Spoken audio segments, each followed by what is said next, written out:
vous dis une star parce que si vous avez vu le film Chocolat, le film de Roche Dizem avec Omar Sy, eh bien, elle joue là-dedans. Oui, c'est une actrice du film Chocolat. C'est aussi une descendante d'une grande famille d'acteurs et d'actrices. Si je vous dis Maus Costo, ça vous parle? Oui, bien sûr, c'est de la pub. De la pub pour de la lessive qui date d'il y a quelques dizaines d'années. Eh bien, cette actrice, c'est elle. Elle s'appelle Tibi, c'est un chimpanzé. Et Tibi, figurez-vous que progressivement, elle commençait à perdre la vue en raison d'une cataracte. Son propriétaire qui l'accompagne au quotidien, qui vit vraiment avec elle, se rendait compte que vraiment ça l'handicapait dans sa vie quotidienne. D'abord, Tibi, elle adore regarder la télé. Je ne sais pas si elle le regarde ce matin.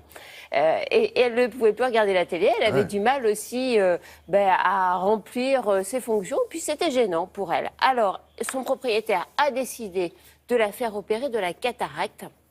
C'est une intervention dont je vous ai déjà parlé chez les chiens parce qu'aujourd'hui, on utilise des méthodes, des techniques qui sont celles que l'on utilise chez l'homme et ça marche très très bien. Regardez.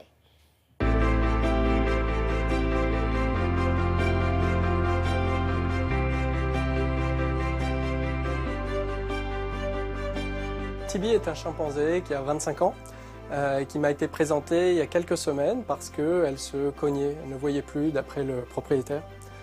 Donc j'ai examiné, j'ai constaté une cataracte. Le principe, tu vois, l'aiguille elle n'est pas longue, d'accord? Donc tu piques tout droit. Ouais. Moi, je vais la camoufler. Ça vous fait peur? Vous êtes un peu stressé? Ouais, beaucoup. Moi, je pense à elle, c'est ma fille et ça fait partie de ma vie. Hein. Ce matin, elle a mal réagi parce qu'elle se doutait qu'elle venait au service vétérinaire.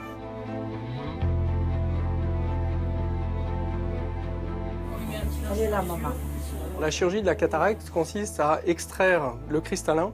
Le cristallin, c'est une lentille qu'on a à l'intérieur de l'œil et qui peut devenir complètement opaque. C'est ce qu'on appelle la cataracte. L'intervention d'aujourd'hui consiste à retirer cette lentille qui est opaque pour redonner une transparence à l'œil et pouvoir redonner la vision à Tibi. La sonde que vous voyez permet à la fois de fragmenter le cristallin et de l'aspirer dans le même temps.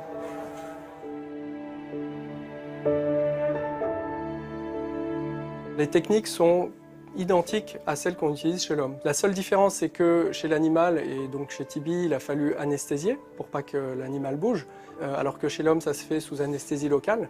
Mais sinon, en termes de matériel, de technique, de procédé, tout est identique. Donc là, en fait, je referme la cornée, c'est-à-dire l'endroit par lequel j'ai pu insérer les instruments. La vision est retrouvée quasiment tout de suite, le jour même, puisqu'on redonne une transparence, donc c'est instantané. Maintenant, elle va avoir un petit peu le contre-coup de l'anesthésie, de tous les soins qu'on a faits, donc je pense que d'ici demain ou après-demain, on pourra vraiment constater le bénéfice de l'intervention.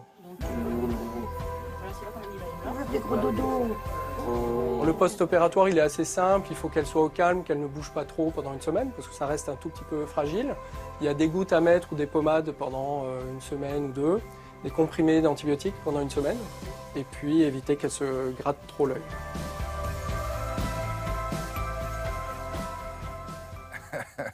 Bon, les nouvelles sont bonnes, William. Elle va bien. Tibi va très très bien et elle regarde à nouveau la télé. Je suis sûre qu'elle me regarde. Bon, merci.